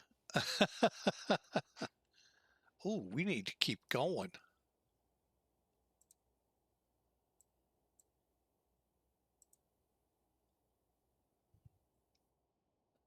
Okay, we're headed to 8,000.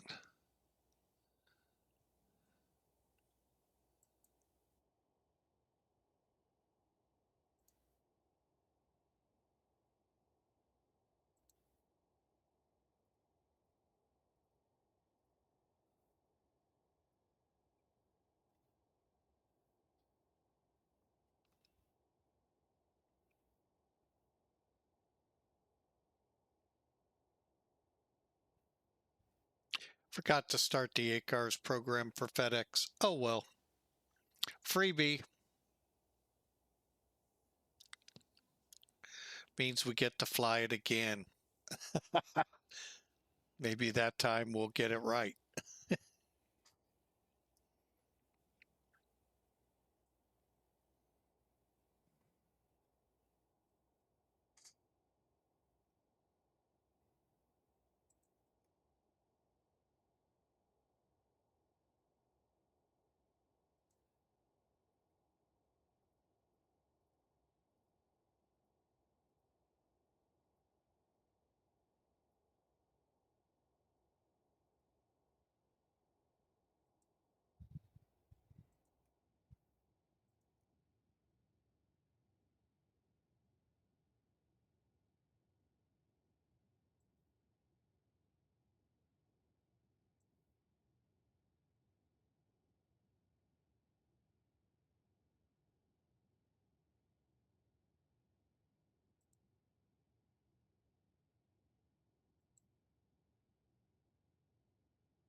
FedEx 128 sees me a lot in Memphis. This is why. FedEx and me, I always forget to fire up my ACARS, so I end up flying flights multiple times.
All right. Sorry, I've been a little quiet there and no music going. Like I said, this is a super short flight. Um, about 280 miles roughly. We'll find out on the ground. We did forget to start ACARS for FedEx with all that going on. But, you know, life will go on. We've been streaming now just under 2 hours, and we got probably another 10 minutes to go. So I'm going to go ahead put a prediction in.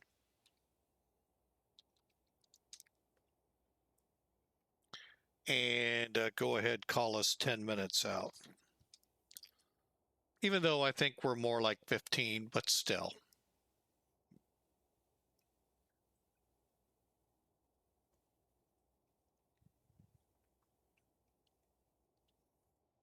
And actually, I'm going to behave just a little bit on here. Let's bring that up to 10.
All right, we're getting close.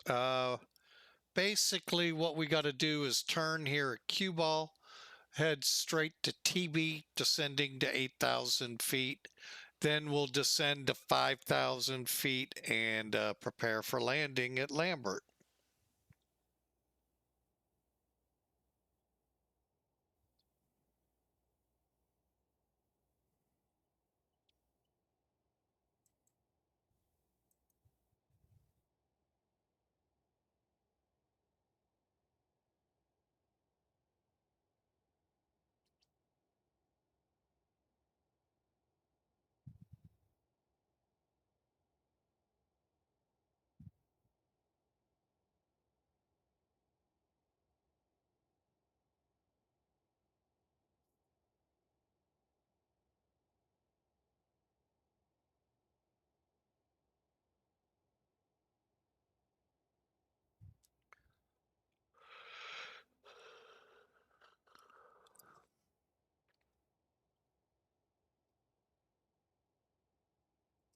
And again, a welcome in. Hope you all enjoyed. Like I said, this won't count for the airline, but it'll count for us. We had a great time, and we get to fly it again. How about that? So we'll fly it again either sometime this week or next. So it's a nice short, as you can tell, 2 hours tops. And I was really detailed in that startup. Normally, we're pretty, I'm a little quicker with this plane. So, matter of fact, I think I will. Next time out, I'm going to have it ready to go. I'm curious just how we could do.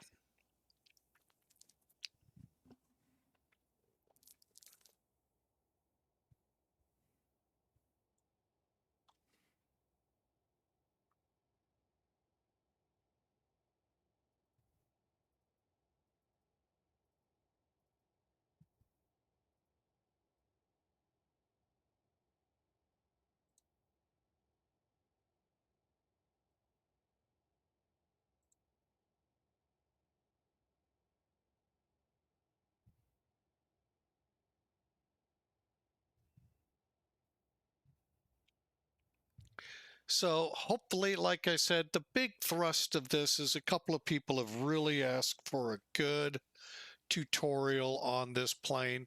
I don't know if it's not what you're missing out on, let me know and we can focus on that next time. Um, I am currently thinking, if you look at our schedule, we have a schedule up, by the way, in Discord and on Twitch of flying this plane again this week. However, in the passenger mode.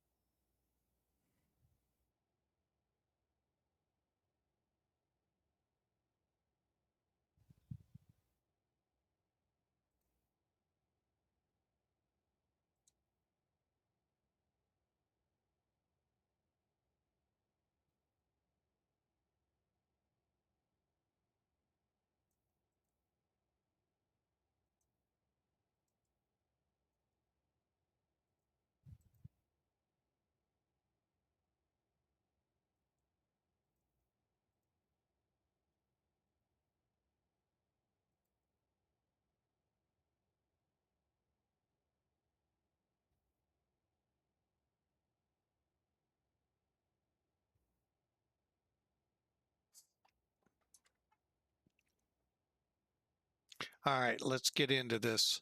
All right, we got brakes set for medium. We're in descent. Windshield is required. Decision altitude all set before landing. Gear, we'll drop those once we turn inbound.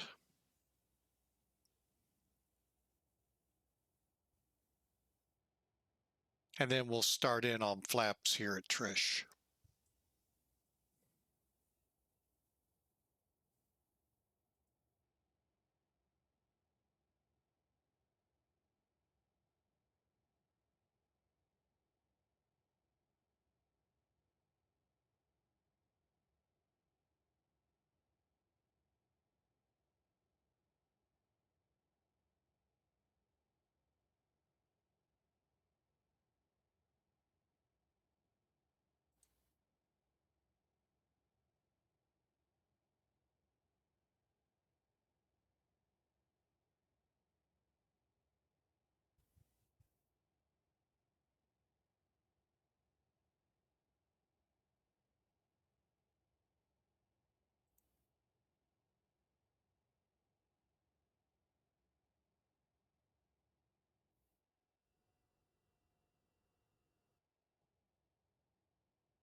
Okay, we got ground spoilers, arm flaps will start deploying here shortly.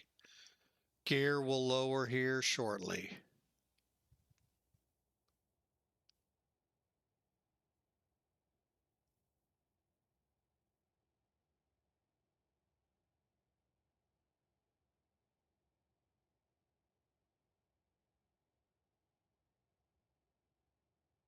Kind of hoping for the localizer to kick in.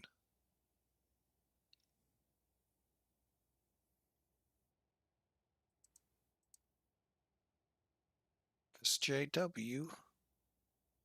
There it is.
Nice thing about evening landings, the runways come in pretty quick.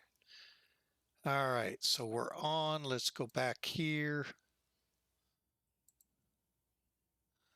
155, so we'll set once.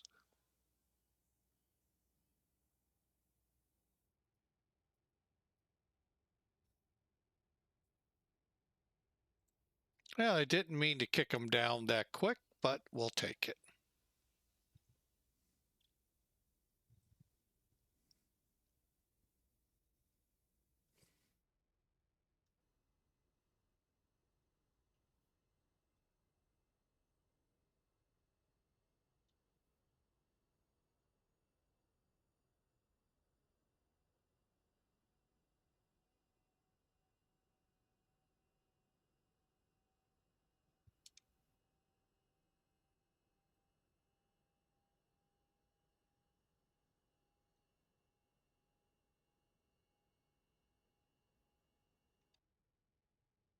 Okay, I got the runway in sight.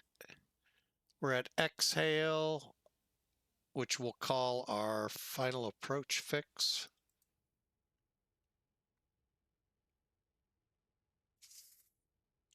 St. Louis traffic, FedEx 811 heavy, and the final approach fix 430 right, runway in sight, gear down.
St. Louis traffic, FedEx 811, 3-mile final, 430 right.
St. Louis traffic, FedEx 811, heavy off 30 right.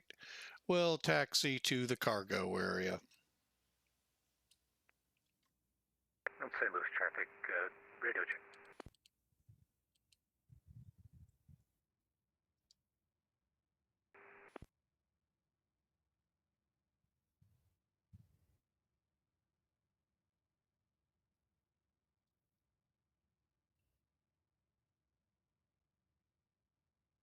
FedEx 811. Go ahead. Yeah, I was just checking my radio. Just a new install. Thank you. You're loud and clear as you figured out. Appreciate you, sir.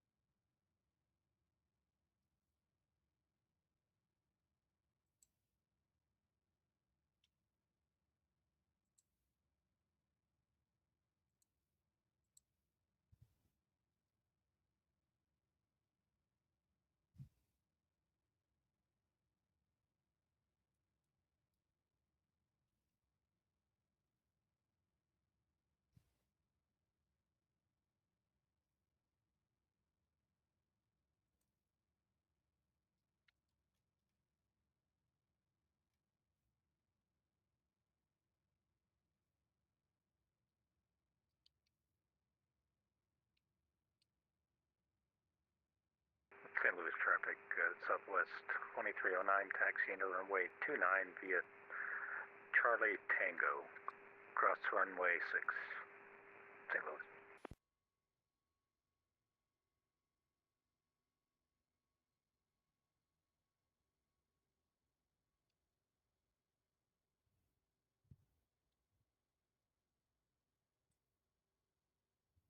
Well, I missed my turn, so we'll turn around down here.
All right.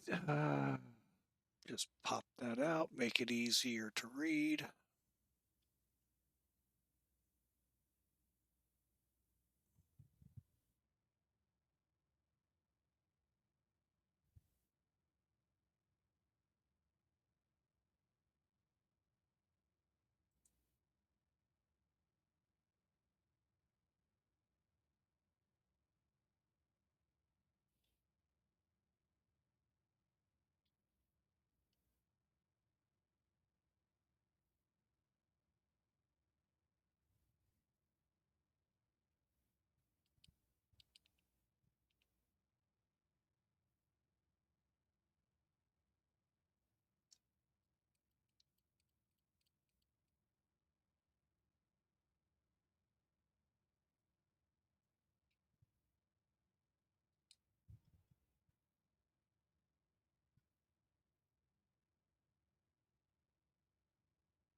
St. Louis traffic, Southwest 2309, lining up and taking off, runway 29. J Hart 7 departure, bid transition, RNAV, DSEP, St. Louis.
Okay, welcome to St. Louis. All right, and again, I just followed the checklist from the tutorial flight. That's how we did everything here.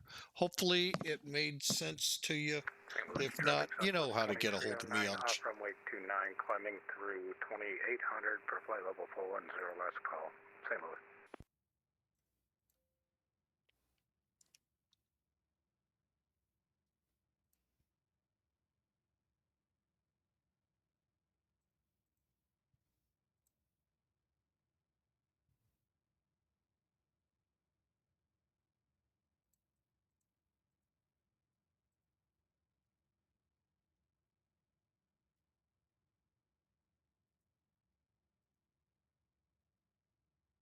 All right, there you have it. We are in St. Louis.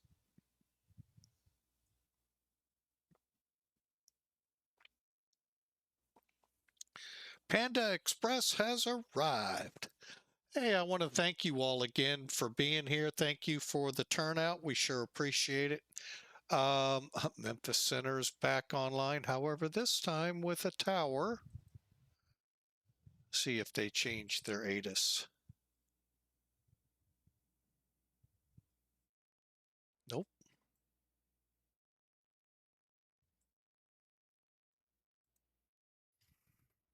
Oh, well, no big deal. So there's us. We got a Southwest.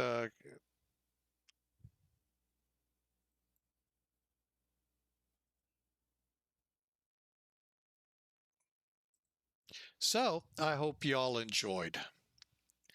All right, let's get in here, get that main door opened up, and that way it'll look like a FedEx plane.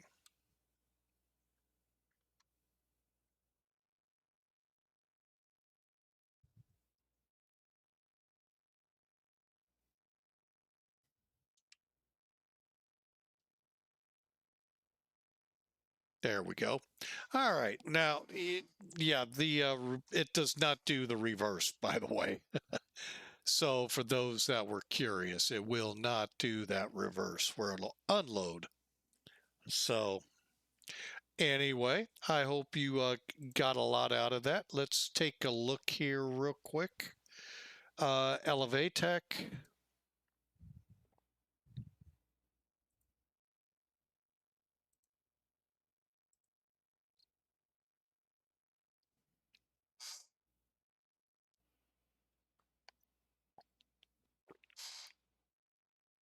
And we felt pretty good on that land. 394, of course. 150 though. Hey, we hit the numbers just right. So I'm pretty tickled with this one. So that's actually not bad. I know you all are going, yeah, it is. There's that rain getting ready to try to come back through us again. Oh, geez. Oh, well, welcome to the Midwest in the springtime. Okay, Sim Toolkit. Last time for it tonight. Day 2 at 326, 149. Hey, speeds, everything look good. Let's complete that flight as well.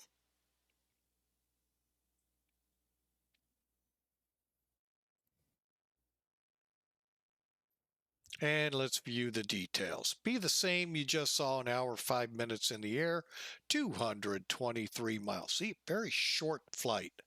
600, again, if you're looking for a short flight, I know a lot of you out there don't like to fly anything over an hour.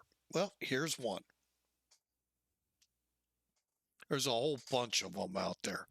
223 miles. If you can keep it under 250, definitely less than 300, you'll be in the 1 hour range.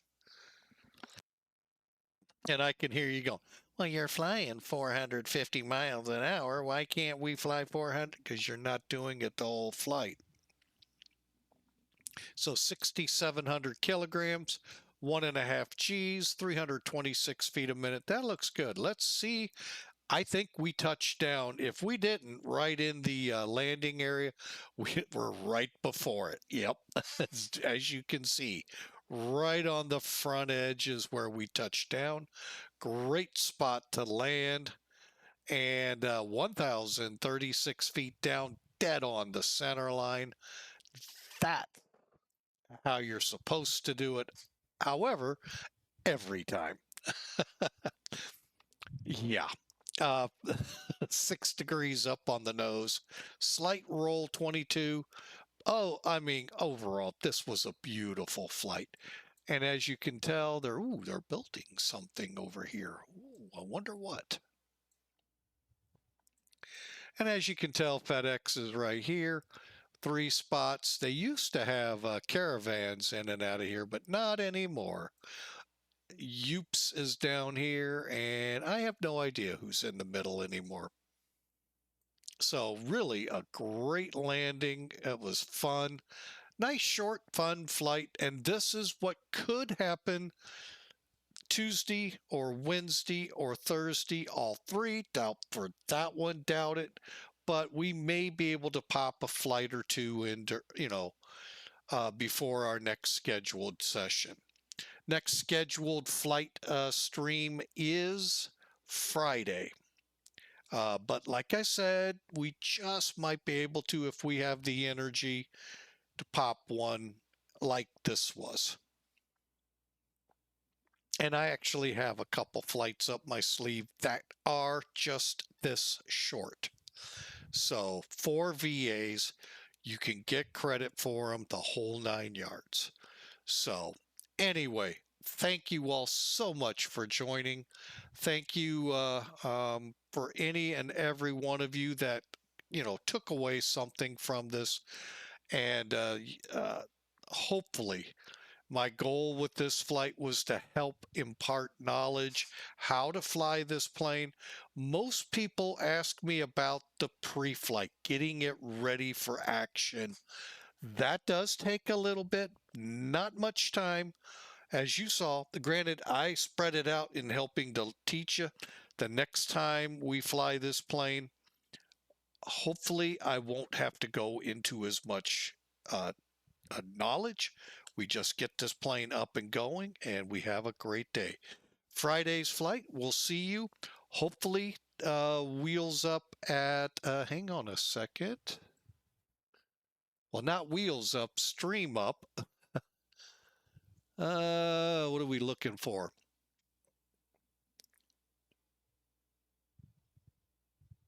Okay, I did it backwards. Oh, geez. 2 o'clock Central Time. There could be a flight prior to this. I may try to pop one. We'll see. Again, all depends how the day is going. And I can't believe I did that. Yeah, I can. But anyway, 2 o'clock on Friday. Y'all have a great day, great week. God bless you all. We'll see you then.